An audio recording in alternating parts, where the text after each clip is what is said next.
He promised distance wouldn't change us, but when I opened his DMs, I realized it wasn't distance. It was him. They say distance makes the heart grow fonder, but no one ever tells you how distance also tests everything: love, patience, and trust. When Arian got accepted into a college 800 kilometers away, I was so proud of him. He'd worked for it, dreamed of it, and he deserved it. But a part of me broke that day. We sat on my terrace that evening, the sunset spilling gold across his face. He held my hand and whispered, "We'll be okay, Maya. We're stronger than distance." And like a fool in love, I believed him. Our first few weeks apart were beautiful. Good morning texts, long video calls, endless late-night conversations about our dreams. He'd send me pictures of his campus, his new friends, and sometimes the food he tried and hated. Every "I miss you" felt real. Every "soon" felt possible. I held onto those words like promises carved in stone. My friends warned me, though. "Long distance never works, Maya," said Ria, shaking her head. But I brushed it off, because love isn't something you measure in miles, right? One night, during a call, Arian sounded distracted. "Everything okay?" I asked. Yeah, just tired. Had a group project. Talk tomorrow?" It was nothing unusual, but somehow, that small change, that sudden rush to hang up, left an echo in my chest. Days turned into weeks. Our calls got shorter, his replies slower.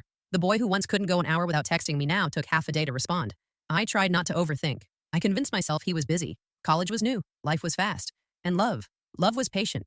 Then came the night that changed everything. I was scrolling through social media when I saw a post, a photo from a college party tagged #campus night. And there he was, Arian. He was smiling, with his arm around a girl I'd never seen before. Her head rested on his shoulder, and she was wearing his hoodie, the same gray one I gave him before he left. For a moment, my heart forgot how to beat. I told myself it was nothing. Maybe they were just friends, but that picture, it spoke louder than any words ever could. I didn't cry that night. I just stared at the photo, my mind spinning with 1,000 questions. Who was she? Why didn't he tell me about her? And why did it suddenly feel like I was loving someone who wasn't really mine anymore? The next morning, I sent him a simple text. "Looks like you had fun last night." His reply came hours later. "Yeah, it was just a college thing. Don't overthink it. Don't overthink it." But what if overthinking was just another word for seeing the truth before you're ready to believe it? Do you think Maya should confront Arian right away, or wait to see if he tells her the truth himself? For days after that photo, I tried to act normal. We still talked, still said "I love you," still pretended that nothing had changed. But everything had. There was a new tone in his voice. Not cruel, just distant, like his mind was somewhere else, somewhere I couldn't reach. One evening, during a video call, I noticed something strange. He was sitting at his desk, laughing softly at something on his phone. When I asked what was so funny, he said, "Just a meme someone sent." But when he lifted his phone to show me, I caught a glimpse, a name flashing on the top of his screen. Naina. My stomach twisted.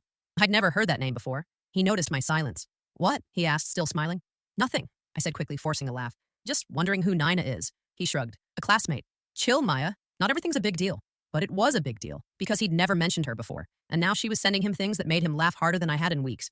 I tried not to spiral. I told myself I trusted him, but trust isn't blind. It's fragile. And once you start doubting, every little thing becomes proof. Over the next few days, I started noticing patterns. His phone always faced down when we talked. His replies came hours later, often with vague excuses like, "Sorry, I fell asleep." He started ending calls earlier, and the words "I miss you" disappeared completely.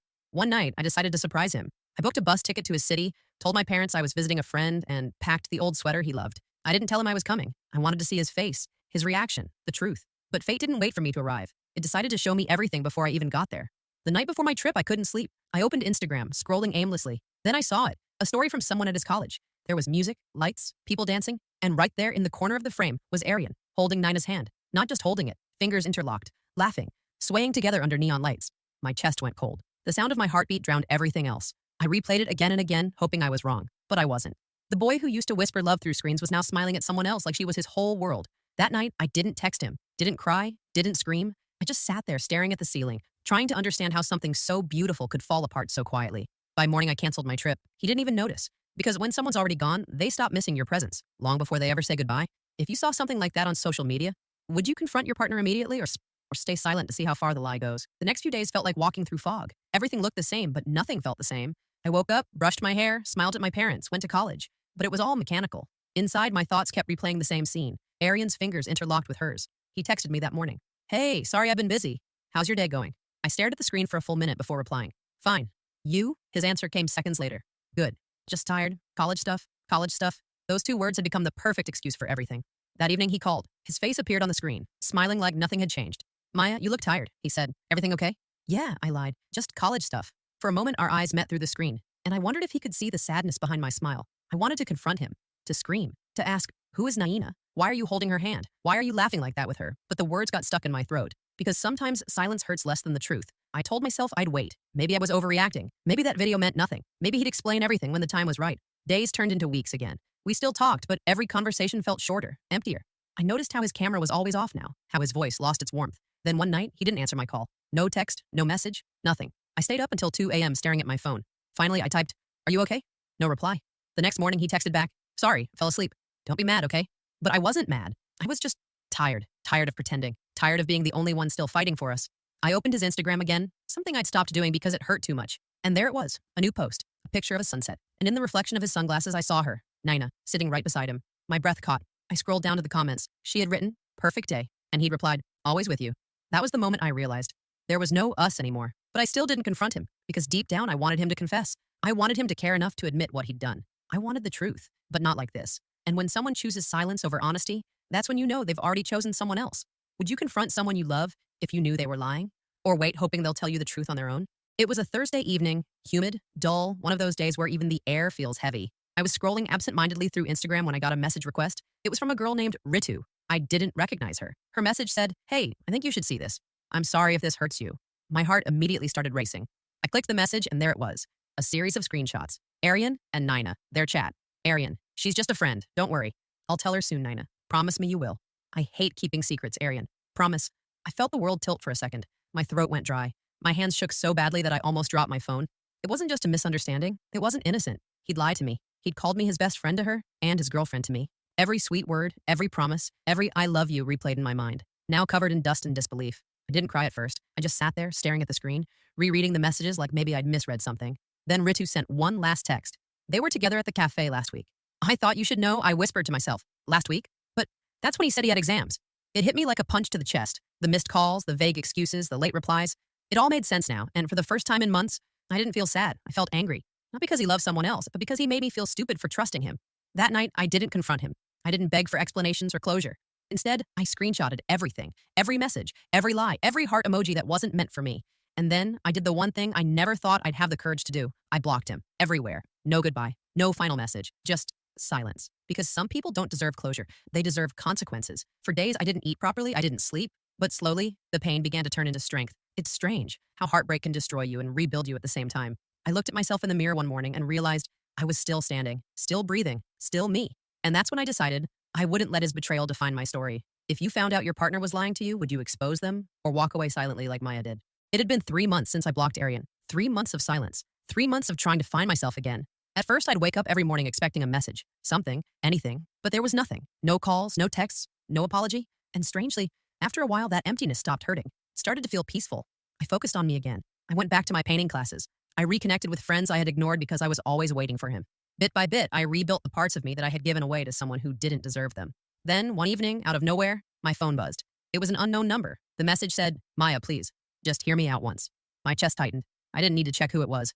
I knew that tone, that desperate voice between the lines. It was Arian. He tried again. "I messed up. I know I don't deserve you, but please, I can't move on." I stared at the message for a long time. A few months ago, those words would have shattered me. Now, they just felt empty. I didn't reply. But the next day, he showed up at my college gate. I froze when I saw him. Same smile, same eyes, but suddenly they didn't make me feel safe anymore. He looked tired, guilty. He said softly, "Maya, I'm sorry. I thought I wanted something new. I was wrong." I looked at him, the man I once loved with everything I had, and realized something simple but powerful. I didn't feel love anymore. I felt peace, and peace is stronger than love when love has been poisoned. So I smiled and said, "You know what's funny, Arian?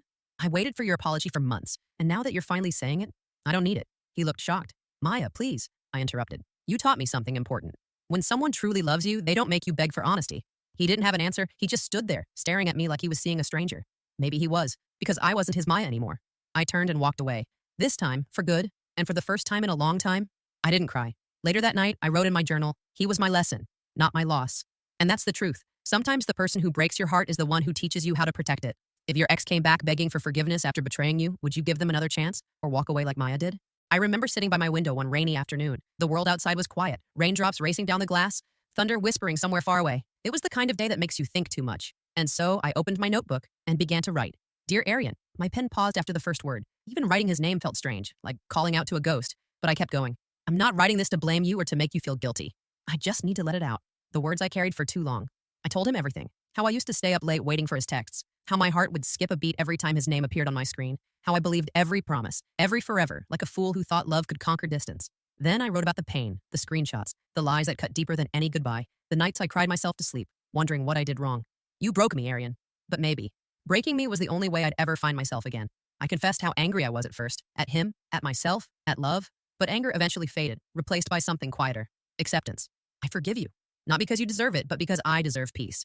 When I finished writing, I didn't feel sad. I felt light, as if the words had carried away the weight I'd been dragging for months. I never sent that letter. I folded it, slipped it inside a brown envelope, and placed it in my drawer. Maybe someday, years from now, I'll read it again. Or maybe I'll burn it. But that night, I realized something powerful. Closure doesn't come from them. It comes from you. And in that quiet moment, as the rain fell softly outside, I whispered to myself, I'm free. That's when I closed my notebook, turned off my phone, and slept peacefully for the first time in forever. It wasn't about forgetting him anymore, it was about remembering me. If you had the chance to write one final letter to someone who hurt you, would you send it or keep it to yourself like Maya did? It had been 6 quiet months since I wrote that letter. My life had started to bloom again, slowly but beautifully. I'd moved to a new apartment, started a small art business online, and spent evenings painting while my favorite songs played in the background. For the first time in years, I felt whole without needing anyone to complete me. Then, one morning, while sipping coffee, my phone buzzed. A notification popped up, an email. Subject line, I owe you the truth. My heart skipped. I hesitated for a long moment before opening it. It was from Naina. Hi, Maya. I know I'm the last person you want to hear from, but I couldn't live with the guilt anymore. I need you to know what really happened. I froze. Every memory came rushing back. The chats, the screenshots, the betrayal. Part of me wanted to delete it without reading further, but another part, the part that needed closure, whispered, read it. Arian didn't cheat on you the way it looked, she wrote. He and I were close during a time he thought you had moved on. He showed me your old messages, said you'd stopped replying. He said you were seeing someone else. I didn't know he was lying to both of us. I blinked in disbelief. Was this her way of easing her guilt, or was it the truth? When I found out the truth, I ended things immediately. The email continued. I saw the pain in his eyes when he realized you'd blocked him. He wanted to apologize, but I told him to leave you alone. You deserved peace. For a few minutes, I couldn't move. It felt like someone had just reopened an old scar. Not to hurt me, but to show me what really caused the wound. Tears blurred my vision, but not out of heartbreak, out of exhaustion. I didn't hate Arian anymore, and strangely, I didn't hate her either. Maybe we were both just victims of someone's confusion, trying to love the same person in different ways. I didn't reply to Nina's message. I didn't need to, because knowing the truth didn't change the ending. It just gave me peace. That evening, I sat by the window again, the same spot where I once cried for him. But this time, I smiled. Sometimes life gives you answers too late. Not to change the past, but to remind you how far you've come since then. If someone who hurt you finally told you the truth after months of silence, would you forgive them or let the past stay buried? After that email, something inside me shifted quietly, like the final page of a story closing on its own. There were no fireworks, no dramatic breakdowns, just a calm understanding that some stories are meant to end the way they did. I began painting again, not because I wanted to escape the pain, but because I wanted to feel it differently this time. Every color I used carried a memory. Blue, for the nights I cried. Red, for the anger I swallowed. Yellow, for the hope I refused to lose. I started sharing my art online, and one day, a post went viral. It was a painting of a broken heart stitched together with golden threads. The caption said, even cracks can shine when you stop hiding them. People began messaging me saying my art made them feel seen, understood, healed. And for the first time, I realized maybe my heartbreak wasn't just about me. Maybe it was meant to help someone else too. I was invited to display my paintings at a local art exhibition. Standing there, surrounded by canvases that told my story without words, I felt proud, not of surviving him, but of finding myself again. Then, as I was packing up after the event, a familiar voice called my name. It was Arian. For a moment, everything froze. The crowd, the music, even my heartbeat. He looked different, older, maybe wiser. He smiled softly and said, I saw your art online. It's beautiful, Maya. I thanked him, politely but with distance in my tone. He hesitated, then said, you really moved on, didn't you? I nodded. Yeah, I said quietly. I did. I had to. He smiled, a little sad, a little proud. I'm glad, he whispered. You deserve all the good in the world. We stood there for a moment. Two people who once loved each other deeply, now just strangers with shared memories. And that's okay. Some stories don't need a sequel. They just need closure. As he walked away, I looked at my favorite painting one last time, the stitched heart, and smiled. That painting wasn't just about him. It was about me, the girl who loved, broke, healed, and learned how to glow again. If you could turn your pain into something creative, music, art, writing, what would it be? And what message would you want the world to feel through it?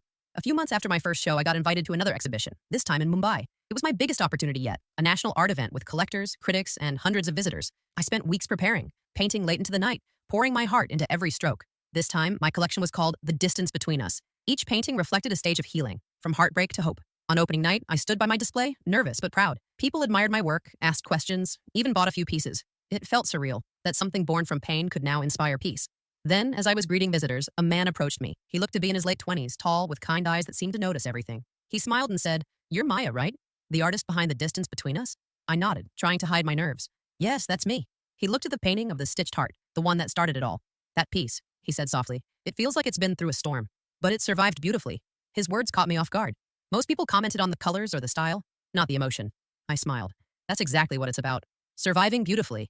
He introduced himself as Arav, a photographer who captured real stories of people rebuilding their lives after pain. We talked for almost an hour, said Ian, about art, love, forgiveness, and everything in between. It felt natural, effortless. Before leaving, he said, You know, your work deserves to travel.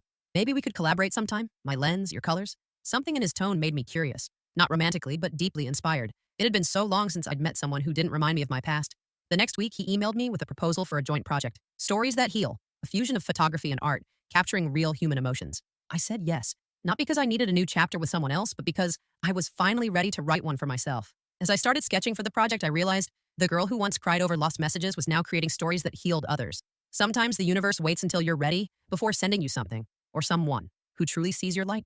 And that night, I whispered to myself again, I'm not broken anymore. I'm blooming. Do you believe that after heartbreak, people can truly find love again?